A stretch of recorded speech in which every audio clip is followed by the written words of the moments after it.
Les fées, elles sont partout en 2014 et elles ont toujours été partout.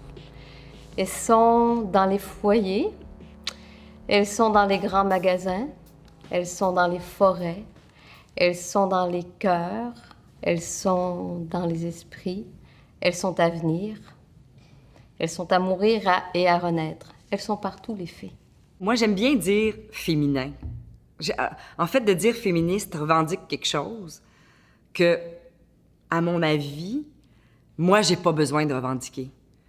Donc, féminine, féminin, femme, là-dedans, il y a déjà féministe, déjà à la base. Ça fait partie de ces mots-là. Fait que c'est pour ça que pour moi, c'est pas tabou, puisque c'est inné. Et c'est triste de voir des jeunes qui se disent pas féministes ou qui disent qu'ils n'ont pas besoin de ça, qu'ils n'ont pas besoin de mener ce combat-là. Je trouve ça dommage, parce que ça peut être fait très positivement. On a encore besoin. On n'a pas encore l'équité salariale. Il y a encore plein de dossiers qu'il faut se battre encore. Mais ça a évolué. J'ai l'impression qu'on a moins besoin de contester, mais on a besoin de dialoguer. On a besoin de gagner là où il y a encore des manques. On a besoin de préserver ce qu'on a. On a besoin de se rappeler de ce qui a été gagné pour nous. Tu sais, je pense aussi ce qu'il faut retenir, c'est que on n'est pas en déficit avec le genre masculin ou quoi que ce soit. Là. C'est pas de ça qu'on parle. Là. Si on accepte d'être ce qu'on est comme femme, puis que l'homme en face accepte d'être ce qu'il est comme homme, puis qu'on n'essaie pas d'être supérieur à l'autre, ben on peut dialoguer. Et là, je crois que dans le dialogue, tout est possible. En fait, non, ça, j'en ai pas envie. Ah, je t'ai rencontré, on a une belle histoire, mais non, j'ai pas envie d'être en couple avec toi. Ah, mon enfant, j'ai envie de l'avoir, même si on n'est pas en couple. Ah, ce métier-là, je l'adore, mais finalement, même si on me dit qu'il faudrait que je fasse ci, ça, c'est aussi par là que j'ai envie d'aller. Puis qu'on me dise ou non que ce soit bien, je le sens, j'ai envie d'y aller, je vais y aller. Puis c'est là qu'on devient plus une femme, plus un homme, on devient notre unicité, notre humanité, puis ça enrichit tout le monde, ça enrichit le monde entier. Il y a des terrains qui sont des terrains d'entente et de bonne organisation, de planification. Puis je trouve que, tu sais, des fois, on voit ce que l'autre fait pas, mais il faut voir ce que l'autre fait aussi, tu sais.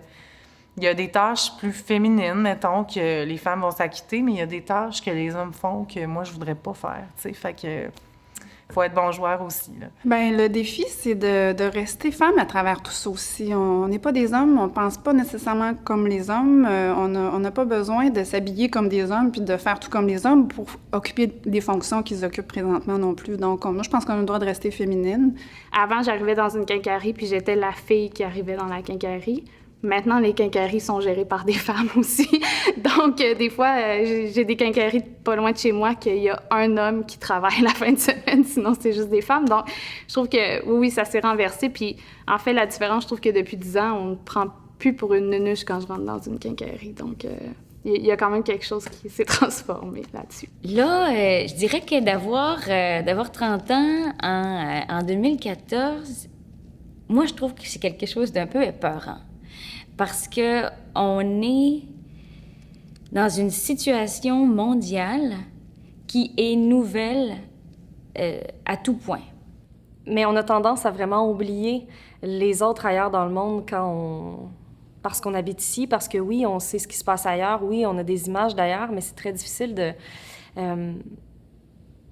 de se sentir touché par tout ça parce que ça nous apparaît tellement loin, tellement immense. Des terres comme le Québec sont des terres d'espoir pour les femmes qui sont opprimées ailleurs. Ne jamais laisser les droits reculer sur le territoire québécois, les droits des femmes. Je parle bien des droits collectifs et individuels. Parce que ces gens-là, ces femmes-là ont besoin de modèles internationaux. Ils ont besoin de cette main tendue des Québécoises. Je pense qu'il faut dire que les premiers combats sont donc loin de nous, les plus graves, les plus sanglants encore, les plus inimaginables. Tant qu'il y a des hommes qui réduisent la femme et qu'il y a des femmes qui les croient, je pense que le problème n'est pas réglé, tu sais. Dans le sens que pour moi, le droit de religion devrait vraiment être définitivement en dessous du droit à l'égalité des genres. Et si une religion n'a pas comme principe fondamental de reconnaître l'égalité entre les sexes, elle ne devrait pas exister. Parce que c'est ça qui est agréable. On veut pas être tout seul à combattre pour notre affaire parce que nous, on est courageux, puis les autres, ils se laissent emporter par la vague. On veut être en communauté aussi. Mais on veut être une communauté de gens riches, multiples, colorés, avec qui il fait bon être, puis sans pression de grégarité, là, d'être toutes pareilles, puis de toutes vouloir la même chose. En ce moment, pour la femme, il arrive quelque chose d'incroyablement positif, qui est l'éducation généralisée des femmes à travers le monde. Ça veut dire que les femmes ne traiteront plus leur corps de la même façon, ne se traiteront plus elles-mêmes de la même façon, elles n'éduqueront plus leurs enfants de la même façon. Alors, à partir de là, oui, la femme, la vision de la femme, le mythique ou les modèles féminins peuvent changer. Tu sais, c'est pas non plus de dire faut que j'ai l'air de rien, faut que j'ai l'air d'un homme pour réussir à prendre ma place dans le monde. C'est juste d'essayer d'écouter le plus possible mon vrai désir, ma vraie nature. Juste par notre être, on peut donner l'exemple qu'une femme peut diriger, peut s'épanouir, peut avoir une espèce d'équilibre. Je pense que c'est comme ça maintenant que le combat se fait. Je pense que ce qui est beau en ce moment entre les hommes et les femmes de ma génération, c'est qu'on cherche ensemble. On cherche pas l'un contre l'autre. Je vois des couples qui sont vraiment devenus des équipes. Peu importe qui fait quoi, c'est vraiment, ils travaillent ensemble à un projet familial. Et ça, je le sens très fortement.